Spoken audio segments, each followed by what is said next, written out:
Even though everything you mentioned was in Tainari's letter, it's still hard to believe you were able to connect with Irmunsul immediately after smelling Spiritborn ale for the first time. It took me nearly 3 years before I could do so, and everyone at the academia even lauded me as a genius. You should know that some researchers spend their entire lives without ever successfully connecting with Irmunsul as you have. So why does this incense allow people to connect to Irmunsul? The ingredients used to make Spiritborn ale primarily consist of plants created by Greater Lord Rukkhadevata. These special ingredients are conducive to heightening our senses to the Dendro Archon's power.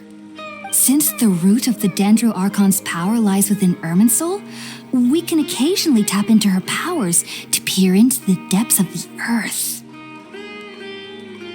Naturally, anyone who can establish a connection with Irmunsul in their first ever attempt must be a person of great understanding. Makes sense. But Paimon's got a question. Why was she sensitive to the smell of those plants for such a long time?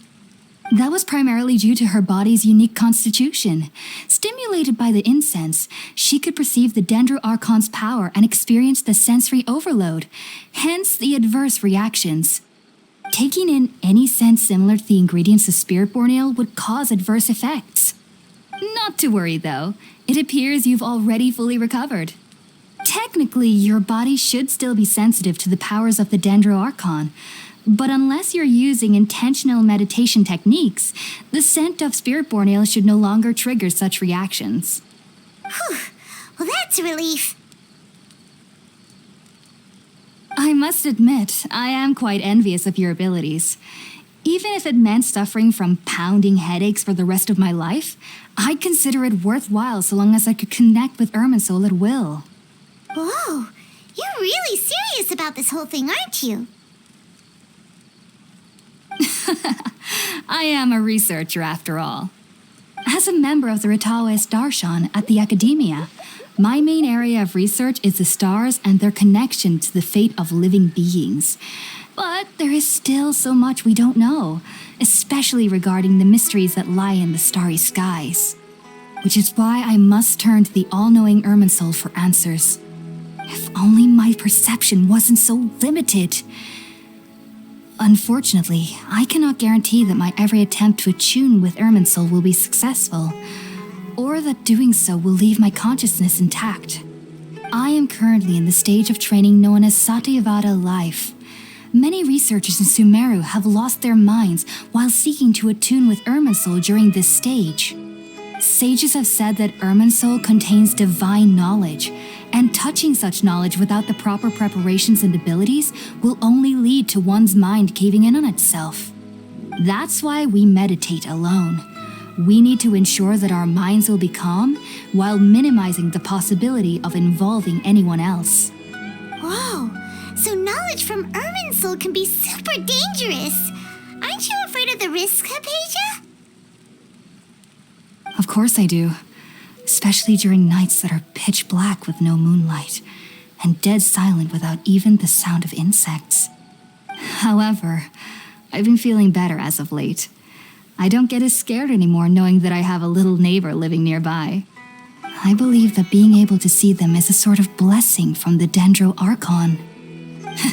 But what's strangest of all is that they're clearly an envoy of the god of wisdom herself, and they have the curious power to make people dream. What's so strange about that? It doesn't sound so out of place for a divine being, does it? Well, it's strange because nearly nobody in Sumeru can ever dream. Huh. Is that true? Yes, well, to an extent. Only children can dream in Sumeru. Adults, however, never do.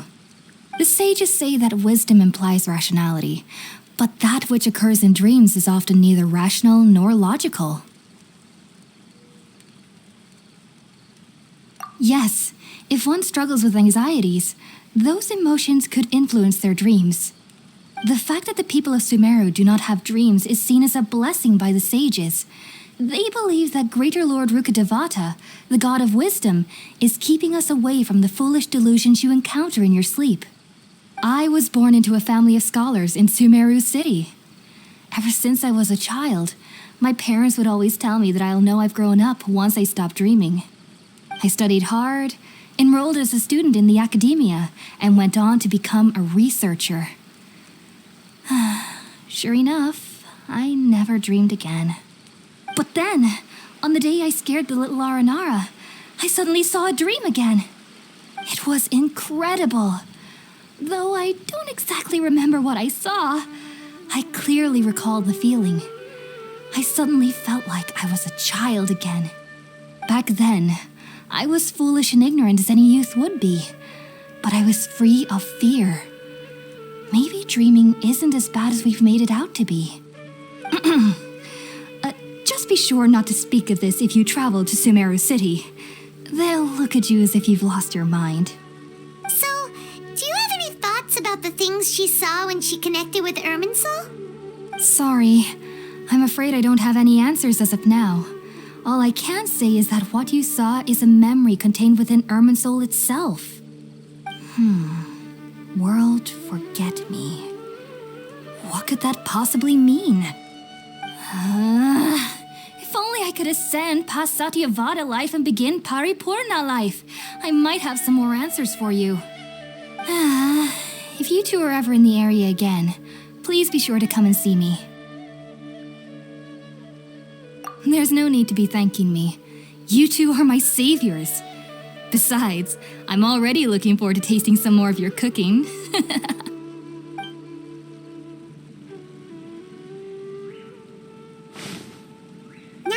Haypasia is alright and had the chance to ask her some questions, Paimon thinks it's about time to head back to Gandharvaville.